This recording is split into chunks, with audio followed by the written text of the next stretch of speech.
ஆண்டவராகிய இயேசு கிறிஸ்துவின் நாமத்திற்கு மகிமை உண்டாவதாக. இந்த நல்ல நாளிலே உங்கள் யாவரையும் நான் வாழ்த்துகிறேன்.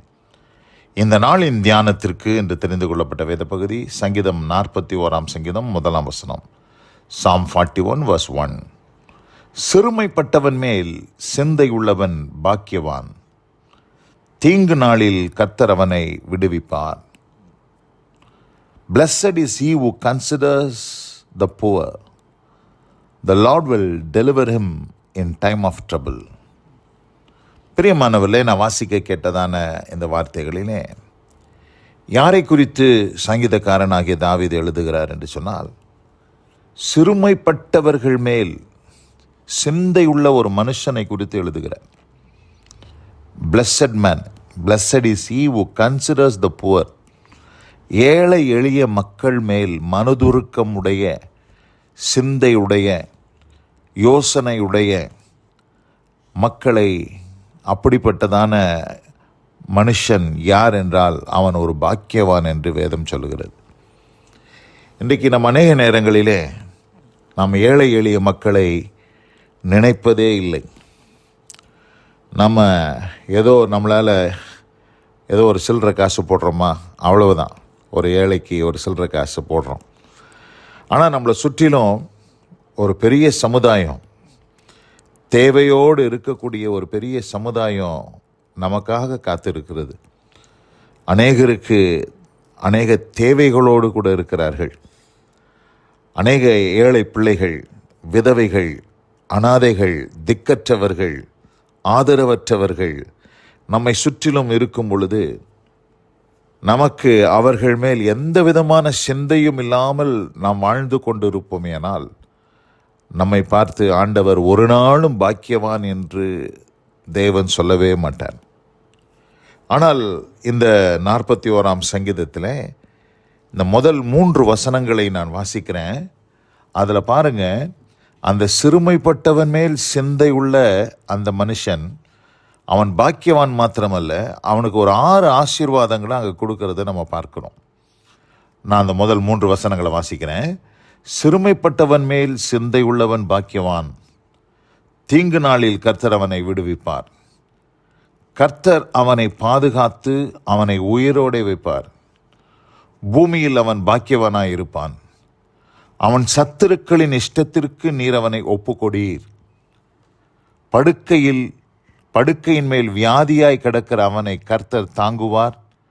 அவனுடைய வியாதியிலே அவன் படுக்கை முழுவதையும் மாற்றி போடுவீர். ஆமேன். நம்ம அநேக நேரங்களிலே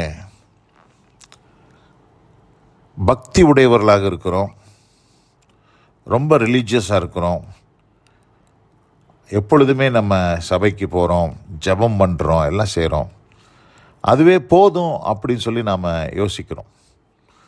ஆனால் ஆண்டவர் அப்படியே அதிலே நம்ம நின்றாதபடி, எந்த அளவுக்கு தேவன் மேல் பக்தியாக நாம் இருக்கிறோமோ அந்த அளவுக்கு மனுஷர்கள் மேல் நமக்கு ஒரு இரக்கம், தயவு, அவர்கள் மேல் நாம் பாராட்டுகிற அன்பு, அவைகளெல்லாம் தேவன் நம்மிடத்தில் எதிர்பார்க்கிறார். அப்படிப்பட்ட அந்த மனுஷனுக்கு ஒரு 6 ஆசீர்வாதங்களை கொடுக்குறாரு. முதல் ஆசீர்வாதம் என்னன்னு பாருங்க. சிறுமைப்பட்டவன் மேல் சிந்தை உள்ளவன் பாக்கியவான். 2வது, தீங்கு நாளில் கர்த்தர் அவனை விடுவிப்பார். 3வது, அவனை பாதுகாப்பார். 4வது, அவனை உயிரோடே வைப்பார். அவன் சத்துருக்களின் இஷ்டத்திற்கு அவனை ஒப்புக்கொடார். பாருங்க, அவனுடைய சத்துருக்களின் இஷ்டத்திற்கு அவனை ஒப்புக்கொடார். அது மாத்திரமல்ல, படுக்கையின் மேல் 6வது, படுக்கையின் மேல் வியாதியாய் கிடக்கிற அவனை கர்த்தர் தாங்குவார். அவனுடைய வியாதியிலே அவன் படுக்கை முழுவதையும் ஆண்டவர் மாற்றி போடுவார். இப்போ பாருங்கள், எவ்வளோ பெரிய ஒரு ஆசீர்வாதம். இன்றைக்கி அநேகருக்கு வியாதியே சுகமாக மாட்டேங்குது. அநேகர் படுத்த படுக்கையாக கிடக்கிறாங்க. அவங்கக்கிட்ட ஏராளமாக பணம் இருக்குது, ஆஸ்தி இருக்குது, அந்தஸ்து இருக்குது. ஆனால் ஏழை எளிய மக்களுக்கு கொடுக்கணும் அப்படின்ற எண்ணமே அவர்களுக்கு கிடையாது. அப்படி இருக்கிறதுனால தான் ஒரு விடுதலை இல்லை. பாருங்க, ஆண்டவர் எப்படிப்பட்ட ஆசீர்வாதங்களை கொடுக்குறாரு. அவன் பாக்கியவானா இருப்பான். தீங்கு நாளில் கர்த்தர் அவனை விடுவிப்பார். தீங்கு நாள், டே ஆஃப் ட்ரபிள், அந்த ட்ரபிளில் கர்த்தர் அவனை விடுதலை ஆக்குறேன்னு சொல்கிறார். யார? இந்த ஏழை எளிய மக்களுக்கு இறங்குகிற அந்த மனுஷனை. அது மாத்திரமல்ல, 2ஆம் வசனத்தில் சொல்கிறாரு, அவனை பாதுகாத்து அவனை உயிரோடே வைப்பார் என்று சொல்கிறாரு. அதுக்கு அடுத்தபடியாக சொல்கிறாரு, அவனுடைய சத்துருக்களின் இஷ்டத்திற்கு கர்த்தர் அவனை ஒப்பு கொடுக்க மாட்டார். அவனை கர்த்தர் சத்துருக்களின் கைகளிலிருந்து விலக்கி பாதுகாப்பார். அது மாத்திரமல்லாதபடி வியாதியாய் கிடக்கிற அவனை, படுக்கையின் மேல் வியாதியாய் கிடக்கிற அவனை கர்த்தர் விடுவித்து அவன் படுக்கை முழுவதையும் ஆண்டவர் மாற்றி பூரண சுகத்தையும் ஆரோக்கியத்தையும் தந்தருளி அவனை ஆசீர்வதிக்கிறார் என்பதை நாம் இங்கே பார்க்கிறோம்.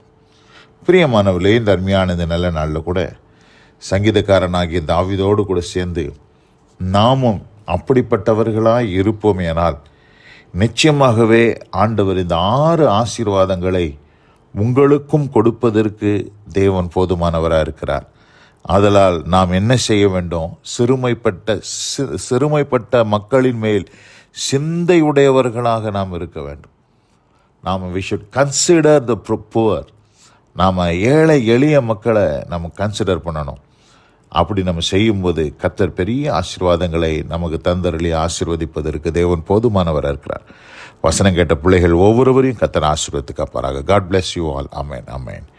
நாம் ஜெபிப்போம். எங்கள் அதிகமாய் நேசிக்கிறதான எங்கள் அன்பின் பரலோக பிதாவே, நாங்கள் தியானிக்க கேட்ட இந்த வார்த்தையின்படி சிறுமைப்பட்டவன் மேல் சிந்தை உள்ளவன் பாக்கியவான், தீங்கு நாளில் கர்த்தர் அவனை விடுவிப்பார் என்ற வார்த்தையின்படி இந்த 6 ஆசீர்வாதங்களை கர்த்தாவே நீர் கொடுத்திருக்க, அந்த ஆசீர்வாதங்களை உம்முடைய பிள்ளைகளும் சுதந்திரிக்க இந்த வசனத்திலே சொல்லப்பட்ட பாக்கியவானாக ஒவ்வொருவரும் திகழ கர்த்தர் கிருபை செய்தருளும்.